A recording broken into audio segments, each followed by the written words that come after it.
Breakfast portion, radio type to take you around the world of sport, served with all of the news going around in the scintillating and ever buzzing world of sport. I am Kenny Bamidele. I'll be your uncle for this morning's program. Well, let's get down to business immediately and start from athletics this morning. And we'll be talking about Blessing Okagbari because the Nigerian sprinter has failed to appeal the 10-year ban slammed on her by the Athletics Integrity Unit, the AIU. Disciplinary tribunal for the presence and the use of multiple prohibited substances and a refusal to cooperate with the AIU's investigation into her case. The 33-year-old Nigerian threatened to take up a right to appeal against the decision of the Court of Arbitration for Sport within 30 days, which elapsed on the 18th of March. But the Court of Arbitration for Sport says the former Commonwealth Games double sprint champion did not file any appeal upon the inquiry. And this is the statement. Please be advised that at the time of writing, no appeals have been filed at the Court of Arbitration for Sport in relation to this matter. Rose Katie Hall, CAS Communication Officer.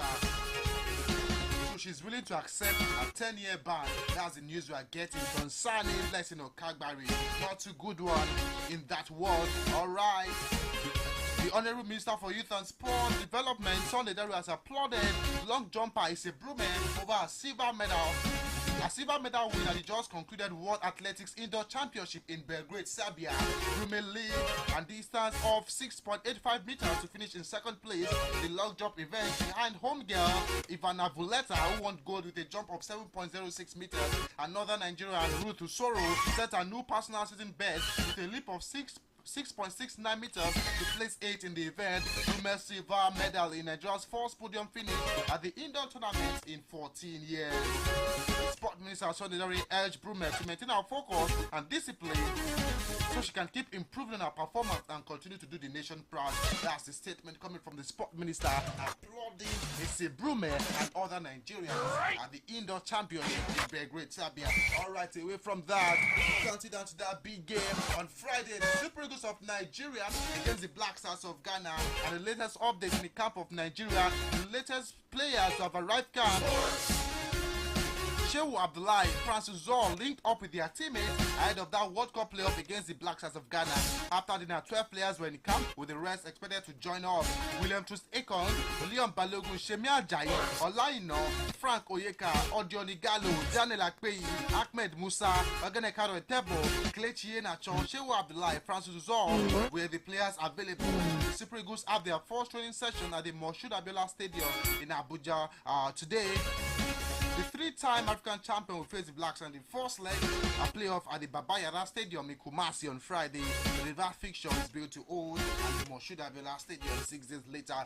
That's the latest from the camp of the Super Eagles and also from the camp of the Black Stars of Ghana. The list they have been hiding. There's no way they can hide this one because we've got names of players who have arrived their camp. No fewer than 7 Black Stars players have arrived camp ahead of that crucial tie against the Super Eagles of Nigeria.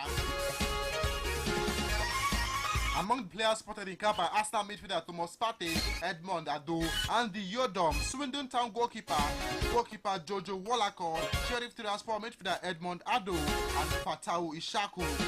Partey, Yadom both arrived in Ghana on Sunday evening before moving to the Black Stars base in Kumasi yesterday. The report added that Columbus crew winger Yo Yeboah and Heart of Oak left back Dennis Kosa have both arrived camp ahead of that mouth-watering class. Other invited players are also expected to join up with the team today before they head to Kumasi, where they will begin their training. That's the update from the camp of the Black Stars of Ghana. And also this news concerning Ghana, here's from my youngster, Ghanaian striker Felix Afenajian has finally accepted to play for the Black Stars after he previously turned down 2 invitations. Afenajian was called up twice during Milan Rajavac's reign but did not show up. Rajavac first invited him for the World Cup qualifiers against Ethiopia and South Africa last November, and the then African Cup of Nations earlier this year. Afena claimed he was not ready for international football and wanted to focus on helping Roma. The decision seems to have paid off as the youngster has got on to earn more game time as part of Gianluca Rossi's first team. However, in a Twitter post, Afenajian has now agreed to play for the 4-time AFCON champion in the playoff. Afenajian has 14 league appearances, including 4 starts, 2 goals, all against Genoa last November when he came off the bench to bag a brace on his debut. Ghana will host Nigeria in the first leg on Friday, and we'll see Amutajero possibly in that encounter. Alright, someone speaking, someone is saying 2022 World Cup is Super Eagles' birthright.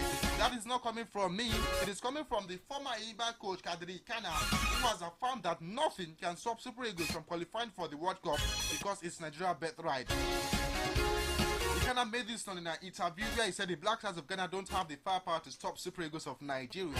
Now Nigeria guys really sounding so confident ahead of this one. Recall that Ghana will host Nigeria on the 25th of March. Ahead of that one, they say that the World Cup is Nigeria's birthright, and Ghana don't have what it takes to stop the Super Eagles of Nigeria from pummeling them in that encounter. Alright, another player speaking, former Nigeria captain, one well known as Papilo Kanuwako, has backed the Super Eagles to end their 14-year winless jinx when they face Ghana in a Qatar World Cup qualifying playoff. Speaking with the reporters, Kanu said, we have a good team to qualify us for the World Cup, but technically, we must be careful. We must not judge them based on how they fared in AFCON in Cameroon. It's going to be crucial, and I believe we will beat them to qualify for the World Cup in Qatar. The team will do us proud. That is coming from Kanu Wanko. Really talking about the Black Stars of Ghana this morning, saying we shouldn't underrate them, and we have to be careful the way we play against them. Retired goalkeeper and Atlanta 1996 Olympic gold medalist, Dosu Joseph, also echoed his former teammate thoughts, insisting that featuring at the World Cup was enough motivation for Eagles to beat the Black Stars of Ghana. Another ex-keeper, Ikeshi Rumu, who played for the Eagles between 1992 and 2002, believed Osine Guavon's abundant attacking talent will make the difference. Guavon listed 9 forwards in Ahmed Musa Ojodi Gallo, Victor Osimhen, Ademola Lookman, Moses Simon, Kelechi Promise Yenacho, Sadiq Umar, Samuel Chukwueze, and Emmanuel Dennis for the game. These are the guys, former Nigeria players, something so confident. Nobody is saying Ghana will beat Nigeria. All of them believe we've got the quality and we have what it takes to stop the Black Stars of Ghana. Don't get it twisted. You're on to AM Sports, Impact Business Radio 92.5FM, Breakfast Sports on radio. I am Kenny Bamidele.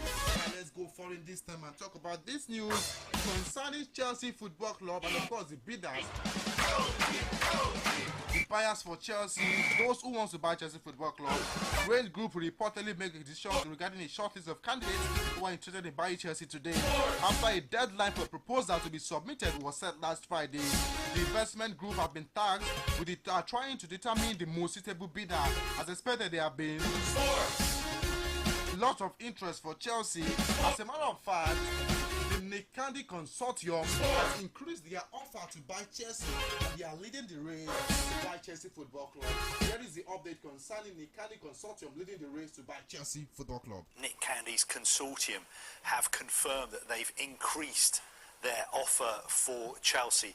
Of course, we already know that on Friday they put in a bid that was worth more than £2 billion, but they have now increased that bid. That is because they've managed to get in some more investment into their consortium over the weekend. We already knew they were backed by 2 South Korean companies, Hana Financial Group and also C&P Sports Group. Over the weekend, another South Korean financial institution, we're being told, has joined their consortium. Now, earlier today, also, The Times reported that another consortium had made a bid for Chelsea. This was a consortium that was headed by a company called Centricus, who are an asset management company. They manage about £29 billion worth of assets in the United Kingdom. They're based, and they significantly have 4 bankers, hedge fund managers in the consortium who are all Chelsea season ticket holders.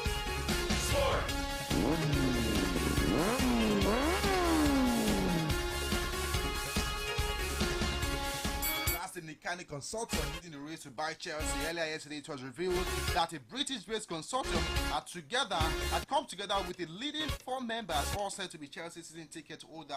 That's the update for Chelsea fans who cares to know about that one. Alright, moving on this morning. This is AM Sports, the Breakfast Sports on radio. This is Impact Business Radio, the sport headquarters in Southwest Nigeria. Alright, former United coach Luis Van Gaal has called the decision to host this year's World Cup in Qatar ridiculous, as FIFA FIFA continues to face criticism. The Netherlands boys will lead his team into this winter tournament as the Dutch look to win the World Cup for the first time in their history. Attention though has very much been a decision to hand the Middle East nation the rights to host a global event. Qatar were named host back in 2010 but have come under heavy scrutiny ever since. Now let's listen to Luis van Gaal. Speaking on that, he's not really happy with that decision to give Qatar the hosting right for this year's World Cup. Now, everybody knows that I find that ridiculous. Listen, in an interview about the European Championship, an interview 2 years ago, that's the same for me. It's ridiculous that we are going to play in a country. How does FIFA say it? To develop the football there, to develop it better there. And how are you doing that? You do that by organising their tournament in that country. But it doesn't matter. It's about money, commercial interests. That's the main motive of FIFA. Why do you think that I'm not a member of a commission of FIFA with my, how do you call that, with my UEFA expertise? Exactly, because I have always taken my distance against these kind of organisations. It's not right, but I can say this directly about Qatar, but that does not help the world to get rid of this problem. It's all about money.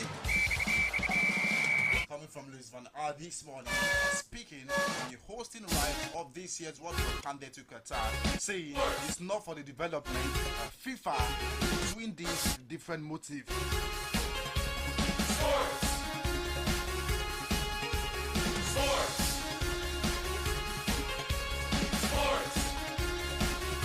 Talking about that the country's human rights issues are well documented, while the conditions of migrants constructing the stadium have come under the spotlight as they build infrastructure to host the tournament. And Qatar's climate has also forced FIFA to move the tournament from its usual summer sport, upsetting the footballing calendar. That is one of the reasons why Van Gaal is not happy with that decision. Alright, moving on this morning on Abe Sport on Ibr92.5 FM. Crystal Palace fullback. This one has got to do with the English national team. Crystal Palace fullback Tyreek Mitchell and Southampton defender Kyle Walker-Peters have been given their first England call-ups. England hosts Switzerland on Saturday before taking on Ivory Coast on Tuesday, with both friendlies at Wembley. They will be joined in the squad by West Brom goalkeeper Sam Johnston and Aston Villa striker Oli Watkins. It follows the withdrawals of Aaron Ramsdale, Trent Alexander-Arnold, Rhys James and Tammy Abraham through injury. It will be the first involvement with England at any level for London-born Mitchell, who played for AFC Wembley as a youngster before joining Brentford youth setup. He has made 57 appearances for Palace this season, in all competitions scoring 1 goal. And just a quick look into the full squad for England. Goalkeepers are Sam Johnson, Jordan Pickford and Nick Pope. Defenders Conor Kwadi, Mark Wakey, Harry Maguire, Tyrone Mings, Tariq Mitchell, Luke Shaw, John Stones, Kyle Walker-Peters, and of course Ben White. Midfielders there is Jude Bellingham, there is Conor Gallagher, there is Jordan Henderson, there is Mason Mount, Declan Rice, James Ward-Prowse. Forwards are Phil Foden, Jack Grealish, Harry Kane, Bukayo Saka, Emile Smith-Rowe, Raheem Sterling, and of course Oli Watkins. The roster for those double header, the friendly game for Chelsea Football Club. Alright, let's move away from that right now. Not for Chelsea, sorry, for the English national team. Let's move away right now and talk about Everton. Frank Lampard may regret criticizing a struggling squad and questioning their courage. That is coming from Premier League winning striker Chris Sutton. Lampard questioned whether his players have the right mentality after they were beaten 4-0 at Crystal Palace in the FA Cup quarter-final. And now Chris Sutton is saying he may regret criticizing these players, and this will further lead to more crisis for Everton. Alright, Danny Murphy claims West Ham could regret not signing an extra striker to provide backup for Mikel Antonio in January. And of course he's saying, I do think they missed a trick without getting someone. The Hammers require an extra attacking option as backup for Mikel Antonio, and Murphy believes David Moyes didn't get the financial backing that he actually wanted. And he reported to get a replacement for that player. Alright, Chelsea Football Club, Chelsea fans, this looks to be a good news because Chelsea could be said to have fans at Wembley for their FA Cup semi-final against Crystal Palace. According to report, the Blues are currently banned from selling any tickets to their supporters due to the sanctions placed on Roman Abramovich by the UK government. We saw them have nobody in away end at the weekend in the quarter-finals. Despite not having any of their audience behind them, the Tuchel men were able to defeat Middlesbrough 2-0 to progress in the next round. The news reaching us right now is that Chelsea could have fans back for that one. For Liverpool, not really a good news because they have been dealt a big blow. Naby Keita has suffered a knee injury. Not good one for Liverpool Football Club. Alright, moving at lightning speed this morning, AM Sport on Impact Business Radio 92.5FM. Manchester United are targeting Everton for Richarlison as they continue to keep tabs on the situation at the Goodison Park and hopes it's going to be a replacement for Edison Cavani. Alright, still talking about United. Those who have been saying Tuchel, United are interested in bringing Tuchel to the Old Trafford. The club have reportedly ruled out Chelsea manager Thomas Tuchel as an option in their search for a permanent manager. That's according to reports we are getting. United have ruled out getting Chelsea manager Tuchel as the next option. For them, the man has been linked with a move away from the Blues in the midst of uncertainty at Stamford Bridge, with Russia owner Roman Abramovich listing the club for sale before accounts were frozen. Alright, talking about coaches linked with United right now, Mauricio Pochettino, Erik ten Hag, still leading the former United shortlist. And the Red Devils are looking to fill the hot seat this summer as Ralph Rangnick's time as the interim boss will come to an end following this season, as the club now need a permanent man in charge of the club. Alright, moving on, talking about these Blackburn Rovers striker Ben Brereton.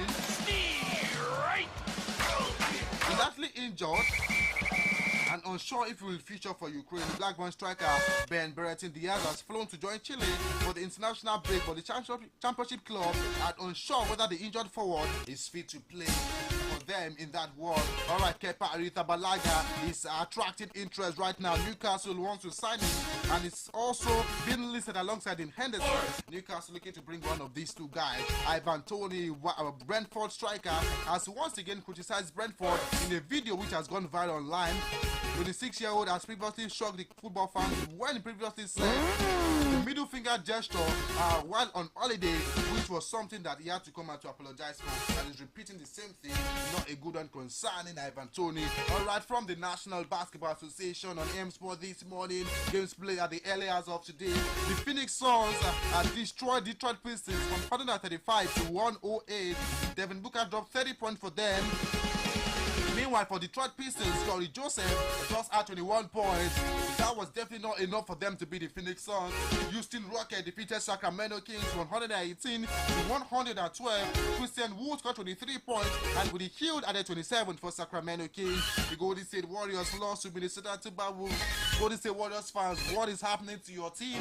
Without Steph Curry, they are really struggling. They were beaten by Minnesota Timberwolves this morning 119 to 99. Jaden Poole got 20 points. And meanwhile, for the Wolves, Karl Anthony Towns added 26 points for them. Utah Jazz defeated the Denver Nuggets 125 to 102. Donovan Mitchell scored 31 points, while Nikola Jokic added 25 points, 15 rebounds, and 14 assists. Alright, guys, that's all we can take on AM Sport this morning on Impact Business Radio 92.5 FM, your breakfast portion radio. You can join Afolabi Lafiza Beno Sport from 9 a.m. this morning for the Yoruba version of AM Sport. Meanwhile, this afternoon is going to be Total Sport. The Sportpreneurship Corner comes up for 30 minutes. And remember, we'll talk about football stories, most especially the build up to that blockbuster, that cracker against the Black Stars of Ghana that is involving our own team, the national team, the Super Eagles of Nigeria. Enjoy the rest of your day. I am Kenny Bamidele signing out.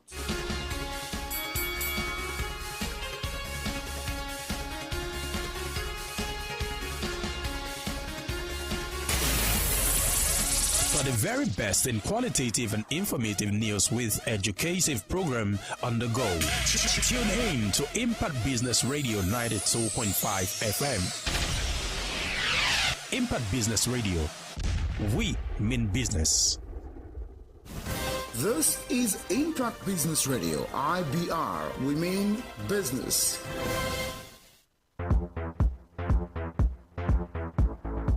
Wallahi, me I enjoy this radio, fala. Impact Business Radio, Ibr92.5 with correctness, entertainment, just etc. Everything for here one line. Me I enjoy. Ibr92.5, my radio call K. No touchamo. You're listening to Impact Business Radio 92.5 FM.